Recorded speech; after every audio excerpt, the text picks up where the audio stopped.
विश्वास है कि मोक्ष प्राप्ति होगी? पर्ची निकालने वाले बाबा आपको विश्वास है? विश्वास है तो खाओ माँ कसम, खाओ माँ कसम की नहीं। पर्ची निकालते हैं तो कुंभ की भी तो पर्ची निकाल सकते थे बागेश्वर बाबा, क्यों नहीं निकाले? दीपक पासी नाम है मेरा, मैं लखनऊ में रहता हूँ और बागेश्वर बाबा को मैं चैलेंज करता हूँ, अभी भी उनके पास टाइम है, पर्ची निकलवा ले। पत्रकार की माँ कहाँ है? इस पत्रकार की माँ जिंदा है कि मर गई है, गुम हो गई है या मलबे में दब गई है? पर्ची निकाल के बता दें, बात खत्म हो जाएगी।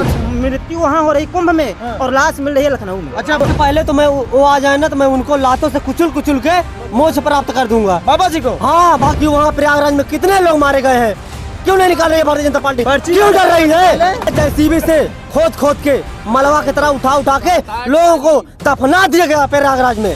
अंगुली उठाती थी वही प्रयागराज के मुस्लिम अपने घर में हिंदुओं को शरण दिया है, खाना दिया, पानी दिया, रहने की जगह दिया। मुसलमानों की आप घरों की बात करें, आप जाके मस्जिदों को देखिए, उन्होंने मस्जिदों को भी खोल दिया है हिंदुओं के लिए। जिसकी माँ गई है, जिसका बेटा गया है, जिसका बाप गया है, दर्द तो उनको होना चाहिए ना। ये दोनों रणुए भड़ुओं की क्या दर्द होगा? क्या जानेंगे रणुए भड़ुए दर्द? बागेश्वर भाव वाले कह रहे मोक्ष मृत्यु में प्राप्ति हुई है। आपको विश्वास है कि मोक्ष प्राप्ति होगी? पर्ची निकालने वाले बाबा हमारी उनसे बात कर रहे हो, पर्ची निकालते हैं, निकाल देंगे आपकी पर्ची। निकाल आपसे डायरेक्ट सवाल पूछ रहा हूँ, आपको विश्वास है?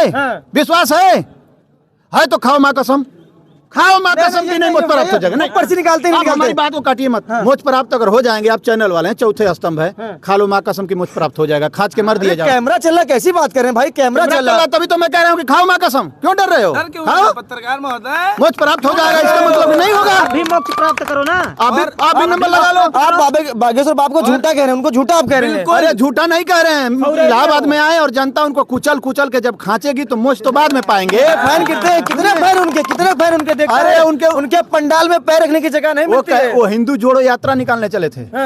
किसी दलित के घर से, किसी यादव के घर से, किसी समाज को जोड़ने का बात नहीं करेंगे, वो हिंदू जोड़ते हैं। हम तो पैदाइशी हिंदू हैं, हिंदुस्तान में रहते हैं, जोड़ने की क्या जरूरत है?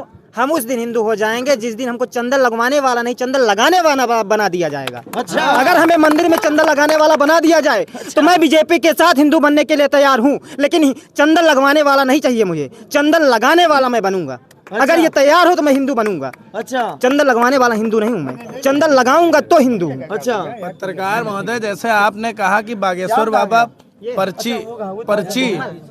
पर्ची निकालते हैं तो कुंभ की भी तो पर्ची निकाल सकते थे बागेश्वर बाबा, क्यों नहीं निकाले? आप बताइए पत्रकार महोदय, जितने लोग मरे हुए हैं कुंभ में उनकी भी पर्ची निकाल सकते थे कि कुंभ में भगदड़ मचेगी, आग लगेगी वगैरह वगैरह जो होंगे, तो उसकी भी पर्ची बागेश्वर बाबा निकाल सके। अभी भी बागेश्वर बाबा के पास समय है, आज बिल्कुल घेर लेंगे उनको। उनके कार्यकर्ता आपको घेर लेंगे, याद रखना। बहुत सारे उनके कार्यकर्ता उनके आस्था पर सवाल उठाओगे। दीपक पासी नाम है मेरा, मैं लखनऊ में रहता हूँ और बागेश्वर बाबा को मैं चैलेंज करता हूँ, अभी भी उनके पास टाइम है, पर्ची निकलवा ले। महाकुंभ में किसकी माँ कहाँ है, किसके भाई कहाँ है, किसकी बेटी कहाँ है? अगर दम है तो पर्ची अभी निकाल के दे दे वो बागेश्वर बाबा। पड़ेगा। अगर बागेश्वर बाबा नहीं आ रहे हैं तो माननीय योगी मुख्यमंत्री जी और प्रधानमंत्री जी को मैं कह रहा हूं कि इनको उठाकर जबरदस्ती लाया जाए कुंभ में और पूछा जाए कि इसी आप मान लीजिए आपके घर का कोई गुम हो गया है, इस पत्रकार की माँ कहाँ है? इस पत्रकार की माँ जिंदा है कि मर गई है, गुम हो गई है या मलबे में दब गई है? पर्ची निकाल के बता दें, बात खत्म हो जाएगी कि झूठ। इसी से साबित हो जाएगा कि वो सच्चे भी हैं। भाई सब क्या कह रहे हैं? एक सवाल तो सबसे अजीबो गरीब सवाल आ गया है सामने कि पत्नी मरी कुंभ में और लाश मिली यहाँ लखनऊ में। ये बहुत अजीबो गरीब है। ये घटना सोचने में हमें लगता है कि बाबा बागेश्वर का कहीं हाथ न हो जाए। भाई पर्चा इन्होंने ऐसा निकाल दिया कि लाश वहाँ, मृत्यु वहाँ हो रही कुंभ में और लाश मिल रही है लखनऊ में। अच्छा भाई साहब, आप सही बताइए। सब सपा वाले लोग हैं, ये लोग सपा वाले, आप बिल्कुल हमको निष्पक्ष लग रहे हैं। आप सही बताइए, बागेश्वर धाम जो है बाबा वाले वो सबकी पर्ची निकाल देते हैं। ये लोग उनकी आस्था पर सवाल उठा रहे हैं, इनके तमाम सारे कार्यकर्ता घेर लेंगे। वो कह रहे हैं कि जो जो संगम किनारे तो खत्म हुए हैं उनको मोक्ष प्राप्ति हुई है। सबसे पहले तो मैं वो आ जाए ना तो मैं उनको लातों से कुचल कुचल के मोक्ष प्राप्त कर दूंगा बाबा जी को। हाँ, बागेश्वर धाम बाबा को मैं चैलेंज कर रहा हूँ, ढोंगी बाबा को। अरे वही है, हिंदू राष्ट्र बनाने के लिए निकले हैं। सुनिए ना, हिंदू राष्ट्र बनाने के लिए निकले हैं। कुछ हिंदू प्रयागराज में जुड़ गए।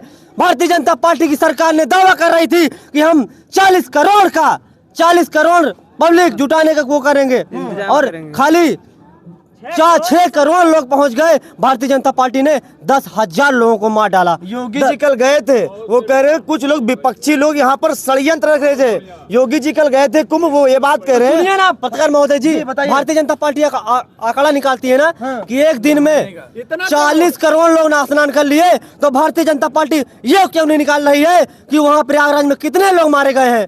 क्यों नहीं निकाल रही है भारतीय जनता पार्टी? क्यों डर रही है? खाली 30 लोगों का, भारतीय जनता पार्टी 30 लोगों का आंकड़ा दिखा रही है ना। अरे भाई खो गए हैं लोग, उनके भी दिखाओ ना कहाँ है।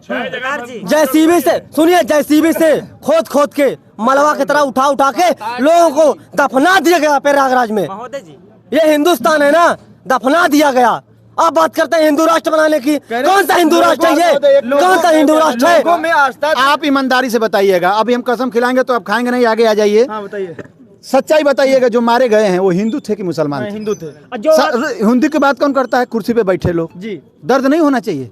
मुसलमान को मना कर दिया गया था कि आप कुंभ में मत जाइए। दर्द है, तभी कल मुख्यमंत्री जी वहाँ गए थे, कुंभ गए थे, हेलीकॉप्टर सर्वे करके आए भी 10 बार गए थे। इससे पहले भी 10 बार गए थे। वो ये देखने गए थे कि जो हमारी 10-10 मीटर पे फोटो लगी है, कोई फोटो टूट तो नहीं गई है, वो देखने गए थे। वो थोड़े देखने गए थे कि जनता 10 करोड़ आएगी तो सेवा पाएगी, खाने का व्यवस्था होगा, सोने का बैठा व्यवस्था होगा, लाइटिंग का, वो देख, उस मतलब नहीं है। मोदी जी का थोड़ा सा बड़ा फोटो लगाओ, हमारा थोड़ा नीचे लगाओ, ये देखने गए थे। अच्छा, और क्या? सुनिए, एक मिनट, पत्रकार महोदय जी, आप बात कर रहे हैं मुस्लिम की ना।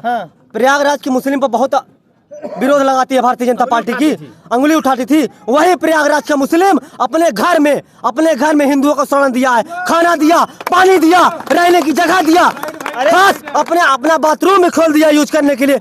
बागेश्वर बाबा कह रहे थे वहाँ पर उनकी एंट्री बंद कर देना चाहिए, तो ये कह रहे थे। अरे मुसलमानों की आप घरों की बात करें, आप जाके मस्जिदों को देखिए, उन्होंने मस्जिदों को भी खोल दिया है हिंदुओं के लिए। और किस हिंदू की बात करते हैं? बागेश्वर धाम योगी आदित्यनाथ जी, एक पत्रकार हिंदू द्विवेदी है, वो ब्राह्मण जाति का है, बजट देने गया था कि यहाँ में कितने लोगों में हादसों में मृत्यु हुई है। मेला का अधिकारी उन्हें भगा दिया गया, वो भी हिंदू था, वो भी हिंदू था जिसे भगा दिया गया। एक पत्रकार को भगाया जा रहा है, वो क्या जिसकी माँ गई है, जिसका बेटा गया है, जिसका बाप गया है, दर्द तो उनको होना चाहिए ना। ये दोनों रणुए भणुओं की क्या दर्द होगा? क्या जानेंगे रणुए भणुए दर्द? ऐसे ना बोलिए।